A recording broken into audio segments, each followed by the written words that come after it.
that bullionism could not work, was a wrong way of looking for wealth. Then in France, there were people called physiocrats. These are people who believed that agriculture was the source of value. But those ones also turned out not to be very correct. Then 1776, you had this Scotsman, Adam Smith, who comes and says, where does the source of wealth come from? And he wrote a book with that title, The Source of the Wealth of Nations. And he was more accurate because he said, if you give people freedom of enterprise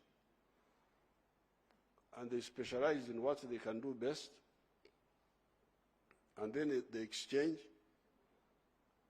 you will create wealth more easily, which was really a breakthrough. Because the example he gave, you see, look at me. I've just had breakfast.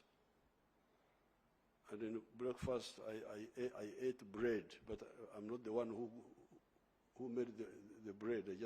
Somebody made the bread. Another one, a butcher, slaughtered beef. That's when I knew that English should drink alcohol at breakfast. That a brewer had also brewed beer for him. So on. So these people, they were doing all this for my breakfast. Is it because they loved me? The answer was no. They loved themselves, but in the process they helped me. So this was a breakthrough in economic thinking. And some people, it helped. Then Karl Marx comes and says, private property is the source of all evil. We better do central planning. Karl Marx was also right to some extent, as you will see later, but he had some problem of not understanding the role of private initiative, of free enterprise. He overlooked that. So then, with that thinking, things appear to be moving. Some of the Western countries expanded, industrial revolution. Then, in 1929, the whole capitalist system collapses. This is the time of the Great Depression. What was the problem? When Adam Smith helped those people who were there at that time to know what can create energy in the economy, to know that free enterprise can create energy in the economy, he forgot the issue of aggregated demand. When you produce a good or a service, who buys it? The market. And here we were helped by a man called Maynard Keynes, who said, by the way, it's better to give somebody a job to dig a hole, plant nothing there, fill it again, and pay him. Because if you pay him, he will go and buy the goods in the shops, which have no buyers. So economic thinking has been, and here, of course, the line of Adam Smith was being somehow moderated by saying that, yes, private enterprise is good, but you need some coordination, some state intervention to help the private sector move well. So we have all these experiences. And this is where I want to blame vested interests in the world. They are the ones blocking progress. Vested, parasitic interests. Because these thinkers have really helped us to see what should be done. Free enterprise, some government intervention to help the free enterprise work well, and exchange and trade. But some groups don't understand this. Now the question I always ask them, when I went to the UN, I asked them, I said, who would lose if there was global affluence?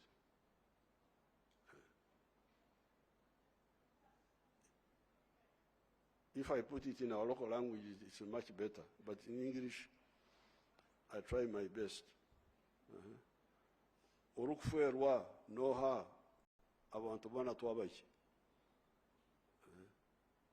Who would lose if there was global affluence? I don't know. Maybe you can, the Secretary General can answer that sometime later. Who are the potential victims of global affluence? Why do you want to preserve poverty? I don't know how many poor people we have now in the world. They are what percent? How many?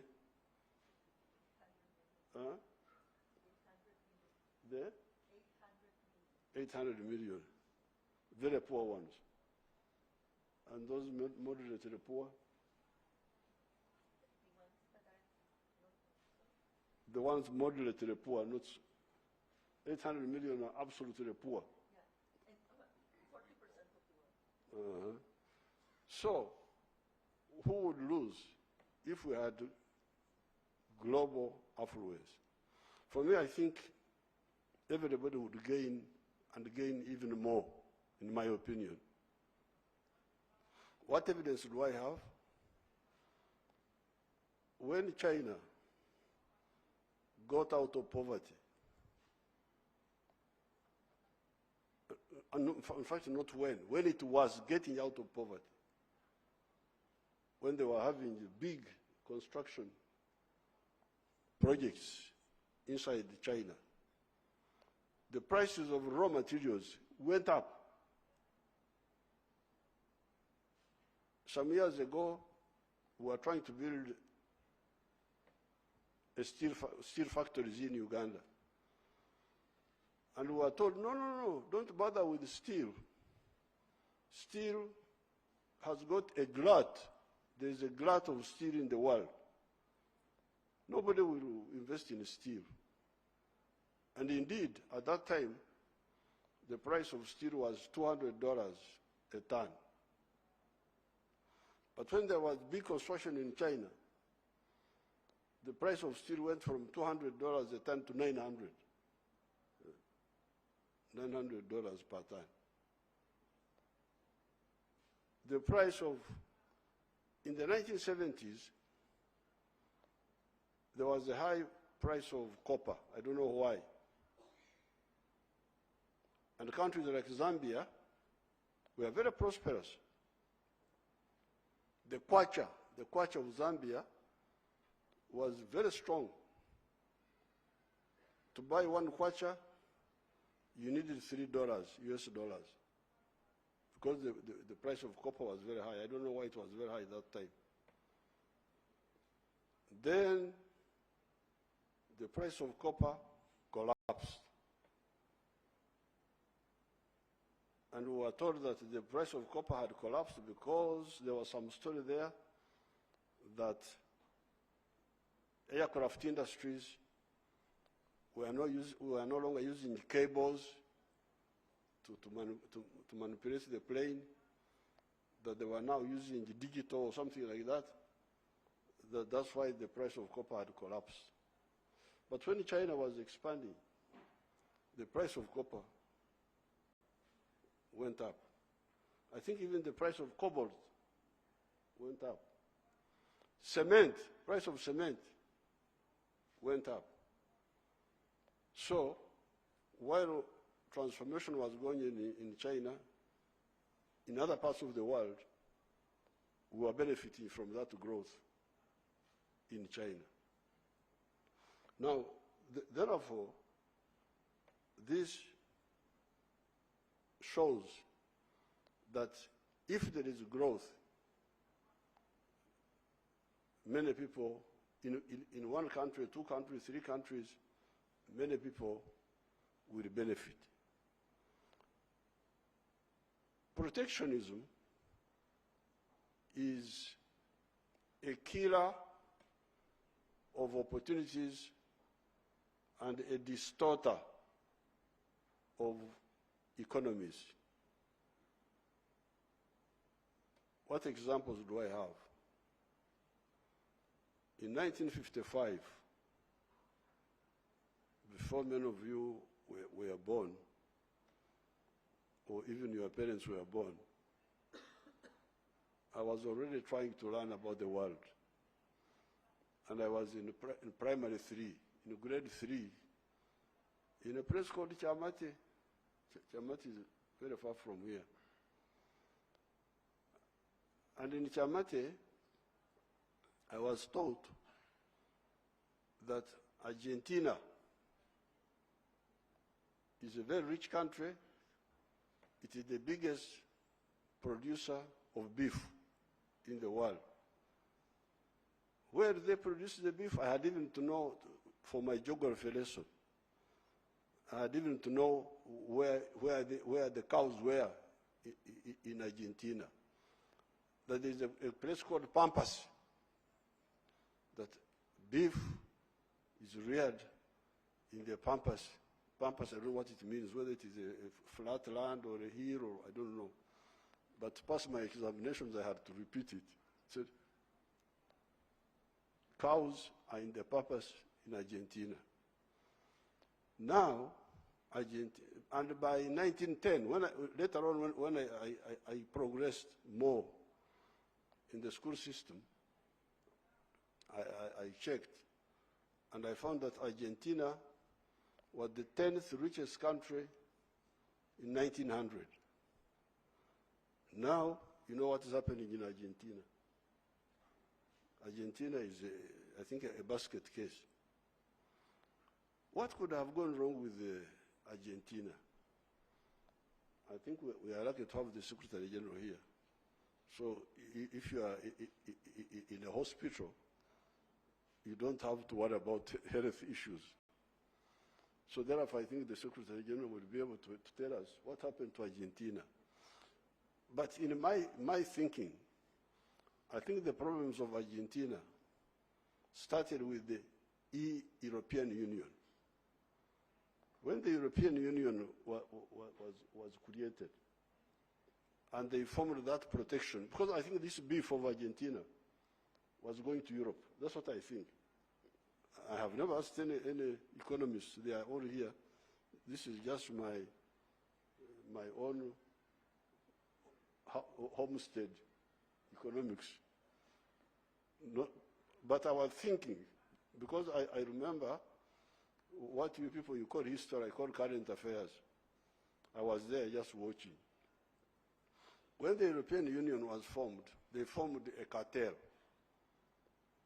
And they started promoting artificial beef, beef which is not competitive, where somebody is paid to breed cows and is given money, allowances. The one who can rear cows economically is shut out. I think this was the beginning of the problems of Argentina. You can help me to say no or yes. And I think other victims of that European protectionism were Australia, actually, because even Australia was somehow in agriculture exporting to UK, I think, but they were also shut out. But for them, they managed somehow to